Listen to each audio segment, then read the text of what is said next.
नमस्कार विद्यार्थीगण। हम काल पढ़ रहे थे। काल के अंतर्गत हमने काल की परिभाषा पढ़ी थी। काल के भेद के नाम पढ़े थे कि वर्तमान काल होता है, भूतकाल होता है और भविष्यत काल होता है।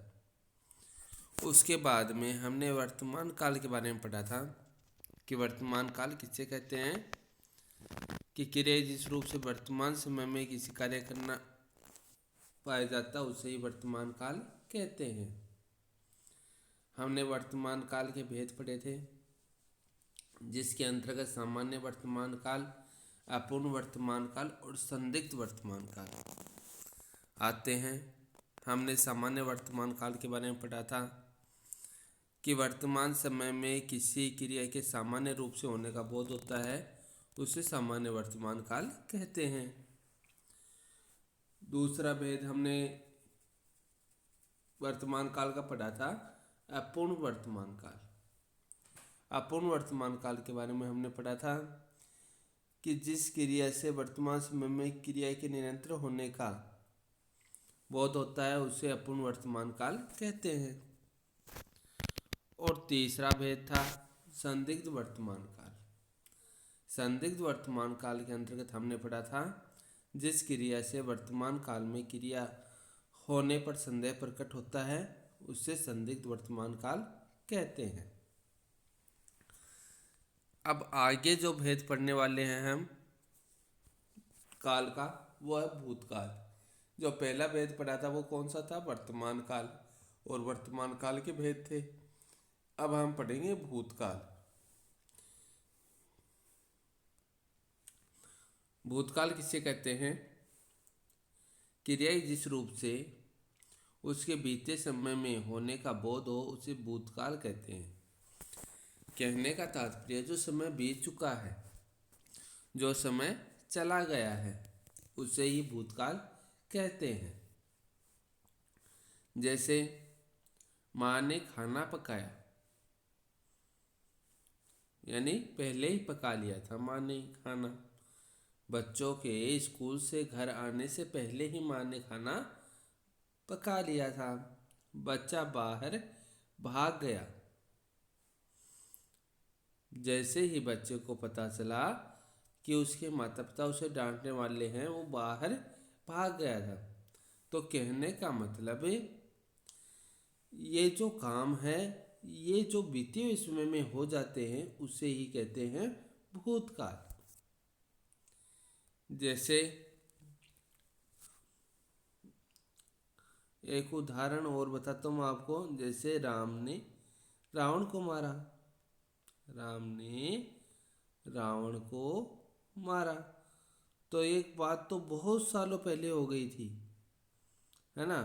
तो ये कौन से में आएगा, भूतकाल में।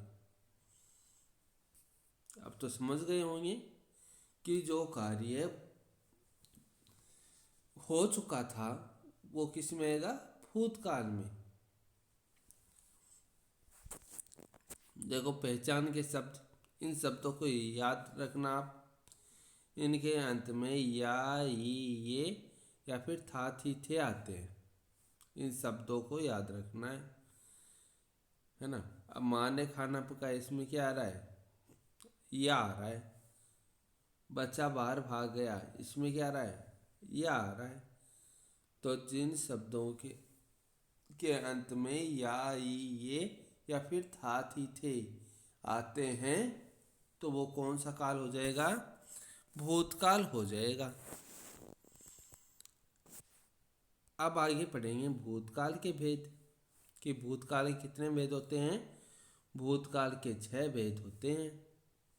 कौन कौन से, सामान्य भूतकाल, आसन्न भूतकाल, अपूर्ण भूतकाल, पूर्ण भूतकाल, संदिग्ध भूतकाल, हेतुमत भूतकाल। इन 6 के नाम आपको याद रखने हैं। सामान्य भूतकाल, आसन्न भूतकाल, अपूर्ण भूतकाल, पूर्ण भूतकाल, संदिग्ध भूतकाल और हेतुमत भूतकाल। अब इनके नाम कैसे याद रखोगे, वो भी मैं आपको बता देता हूँ कैसे याद रहेंगे। भाई सामान्य भूतकाल, सामान्य वर्तमान काल भी है, सामान्य भूतकाल भी हो गया। ठीक है। आसन्न भूतकाल, फिर इसमें देखो अपूर्ण और ये क्या आ रहा है, पूर्ण। अपूर्ण और पूर्ण, तो ये दोनों भी आपको याद हो गए होंगे, अपूर्ण और पूर्ण। तो अपूर्ण भूतकाल और पूर्ण भूतकाल, संदिग्ध भूतकाल और हेतु मध्य भूतकाल, आपको नाम याद हो गए होंगे।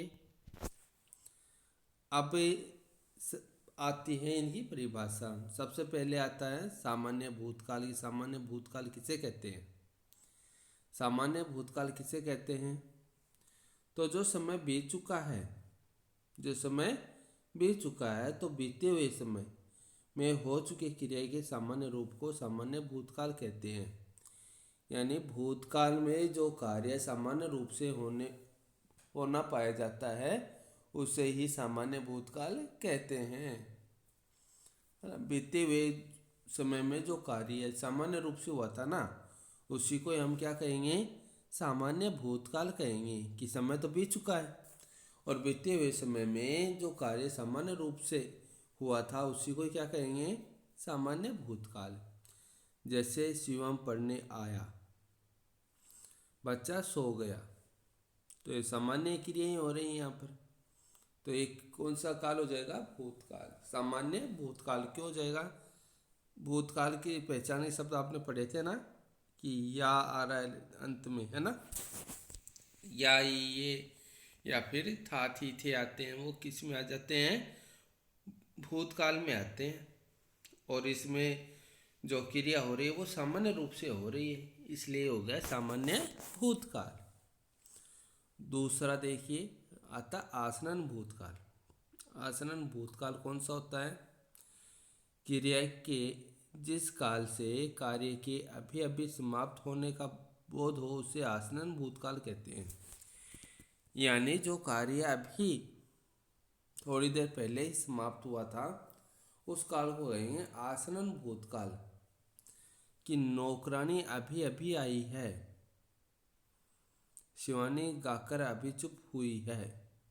यानी जो ये काम है ये अभी तो समाप्त हुए हैं, ये अभी समाप्त हुए हैं, तो ये कौन से में आ जाएंगे, आसन्न भूतकाल में आ जाएंगे, है ना। तो ध्यान में रखना है, आसन्न भूतकाल के अंतर्गत जो कार्य अभी अभी समाप्त हुआ ना, उसको कहेंगे आसन्न भूतकाल। कि नौकरानी अभी अभी आई है, शिवानी गाकर अभी चुप हुई है, तो जो कार्य थोड़ी देर पहले समाप्त हुआ है वो आ जाएगा आसन्न भूतकाल में। फिर आता है अपूर्ण भूतकाल। अपूर्ण भूतकाल किसे कहेंगे? जिस क्रिया से उसके भूतकाल में जारी रहने का बोध हो, उसे अपूर्ण भूतकाल कहेंगे। तो क्रिया तो होती है और भूतकाल में जारी रहने का बोध हो, क्या रहने का बोध हो, जारी, यानी काम चालू ही रहता है ना। भूतकाल में शुरू हुआ था और अब तक हो ही रहा है, खत्म होने का नाम ही नहीं आ रहा। उदाहरण में देखो कि भूतकाल में कोई काम है, वो जारी तो हो गया, लेकिन उसके समाप्त होने का बोध नहीं हो रहा कि वो कार्य समाप्त हो गए क्या, तो उसे कहेंगे अपूर्ण भूतकाल। कि राहुल के स्टेशन पहुंचने से पहले रेलगाड़ी जा चुकी थी। राहुल जब स्टेशन पहुंचा था ना, उससे पहले रेलगाड़ी जा चुकी थी। वह जब गांव से आया था तब वहां बाढ़ आई हुई थी। तो यहाँ पर गाड़ी जा रही है ना, गाड़ी जा चुकी थी, तो जाने से तो मतलब हो रहा है। वह जब गांव से आया तब बाढ़ आई हुई थी ना, खत्म तो होने का बोध नहीं हो रहा। तो अपूर्ण का मतलब क्या होता है, जो पूरा नहीं हो। भूतकाल में जो कार्य पूरा नहीं हुआ हो वो होता है अपूर्ण भूतकाल। तो यहाँ पर रेलगाड़ी है वो जा चुकी थी, यानी जाने का ही बोध हो रहा है, रुकने का बोध नहीं हो रहा ना, जाने का ही बोध हो रहा है, इसलिए हो गया अपूर्ण भूतकाल। जब वह गांव से आया था तब वहाँ बाढ़ आई हुई थी।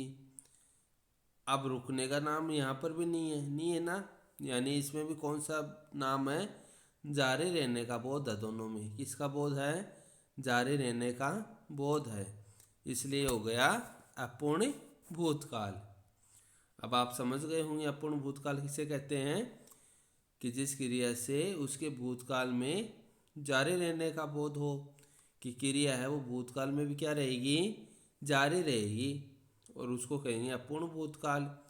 अब इसमें गाड़ी जा चुकी थी तो जाने का ही इसमें नाम आया है, रुकने का नाम नहीं आया है ना, तो जारी रहने का ही तो बोध हो रहा है इसमें।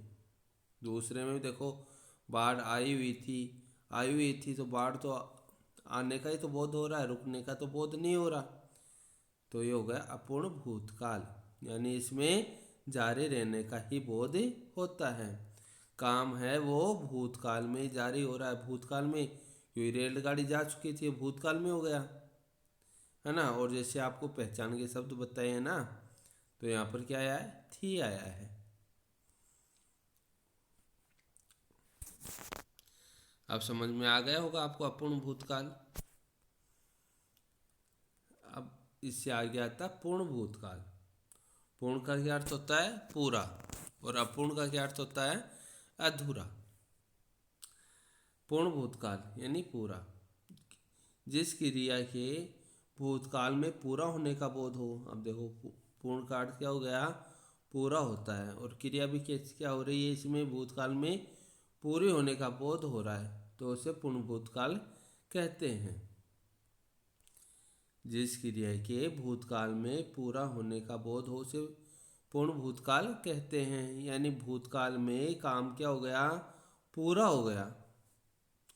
भूतकाल में काम कैसा हो गया, पूरा हो गया, तो पूरा होने का बोध हो रहा है, तो ये हो गया पूर्ण भूतकाल। जैसे अमन ने बैंक से पैसे निकलवाए, जितने पैसे उसको निकलवाने थे वो सारे निकलवा लिए, तो काम तो क्या हो गया उसका, पूरा ही हो गया। महर्षि वाल्मीकि ने रामायण की रचना की थी, रामायण की रचना किसने की थी, महर्षि वाल्मीकि ने की थी, तो वो पूरी तो की थी, तो ये क्या हो गया, कार्य पूर्ण होने का बोध हो रहा है। ठीक है, तो यहाँ पर क्या हो जाएगा, पूर्ण भूतकाल हो जाएगा। अमन ने पैसे निकलवाए, महर्षि वाल्मीकि ने रामायण की रचना की थी, तो महर्षि वाल्मीकि ने अधूरी तो नहीं की थी ना रचना, पूरी तो की थी, तो पूरी का मतलब पूर्ण भूतकाल। अब समझ गए होंगे पूर्ण भूतकाल किसे कहते हैं। आगे आता है संदिग्ध भूतकाल। संदिग्ध भूतकाल किसे कहते हैं, भूतकाल में हुई जिस क्रिया के होने में संदेह हो, कि कोई क्रिया भूतकाल में हो रही है और उसमें होने में भी संदेह होता है, उसे संदिग्ध भूतकाल कहते हैं। जो क्रिया भूतकाल में तो हो रही है लेकिन उसको होने में संदेह हो, उसे कहते हैं संदिग्ध भूतकाल। कैसे, रोगी मर चुका था, सॉरी, रोगी मर चुका होगा, होगा यानी मर गया नहीं मरा पता ही नहीं, लेकिन ये तो एक आंसर का जता रहे हैं कि वो तो मर चुका होगा। कि जो व्यक्ति कोई गंभीर रूप से बीमार होता है ना, उसके लिए ऐसा अंदाजा लगाया जाता है। दूसरा देखो, विकास ने खाना खा लिया होगा, विकास ने खाना खा लिया होगा यानी कि उसने खाया या नहीं खाया, पर लेकिन उसमें एक संदेह किया जा रहा है कि खा लिया होगा, तो ये होते हैं संदिग्ध भूतकाल के अंतर्गत।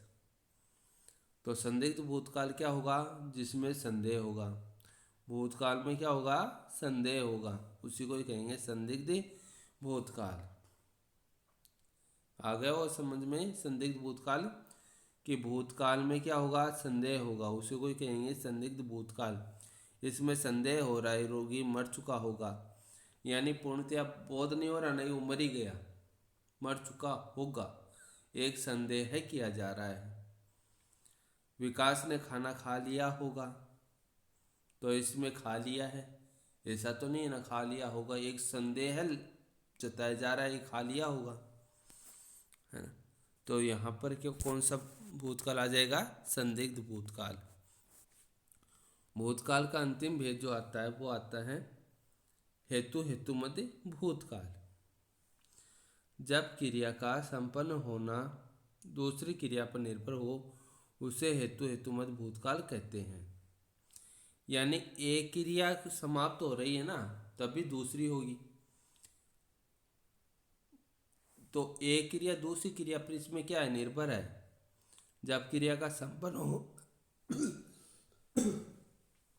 जब क्रिया का संपन्न होना दूसरी क्रिया पर निर्भर हो, जब क्रिया का संपन्न हो रही है और उसका होना दूसरी क्रिया पर निर्भर होता है उसे हेतु हेतुमत भूतकाल कहते हैं। कहने का तात्पर्य है एक क्रिया के संपन्न होने पर ही दूसरी क्रिया संपन्न हो पाती है। जैसे यदि वर्षा होती तो फसल न सूखती। वर्षा होती भूतकाल में आ रहा है, वर्षा होती तो फसल न सूखती, फसल तो सूख गई। फसल कब नहीं सूखती, जब वर्षा होती। तो एक क्रिया दूसरी क्रिया पर निर्भर हो रही है। कैसे कि फसल कब नहीं सूखती, फसल कब नहीं सूखती, जब वर्षा होती। वर्षा होती तो क्या होता, वर्षा होती तो क्या होता, फसल नहीं सूखती। तो एक क्रिया दूसरी क्रिया पर निर्भर कर रही है ना, कि वर्षा होती तो क्या होता, फसल नहीं सूखती। फसल कब नहीं सूखती, फसलें कब नहीं सूखती, जब वर्षा होती। तो एक क्रिया दूसरी क्रिया पर इसमें क्या हो रहा है, निर्भर हो रही है। यानी एक क्रिया के होने पर दूसरी क्रिया होती है। दूसरा देखिए, यदि वह परिश्रम करता तो फेल नहीं होता। यदि वह परिश्रम करता तो फेल नहीं होता। तो वह फेल कब नहीं होता, जब वह परिश्रम करता। और जब वो परिश्रम करता तो क्या होता, फेल नहीं होता। तो इसमें क्या बताया गया है, इसमें यही बताया गया है जब क्रिया का संपन्न होना दूसरी क्रिया पर निर्भर होता है उसे ही हेतु हेतुमत भूतकाल कहते हैं। कि एक क्रिया होगी तभी दूसरी क्रिया संपन्न हो पाएगी। तो इस प्रकार के जो वाक्य आपको दिखाई दें तो वो किसके होंगे, हेतु हेतुमत भूतकाल के होंगे। तो आप समझ गए होंगे। तो आज हमने कौन सा पढ़ा है, भूतकाल पढ़ा है। भूतकाल की परिभाषा और उसके भेद, इसको आपको ध्यानपूर्वक देखना और समझना है। धन्यवाद।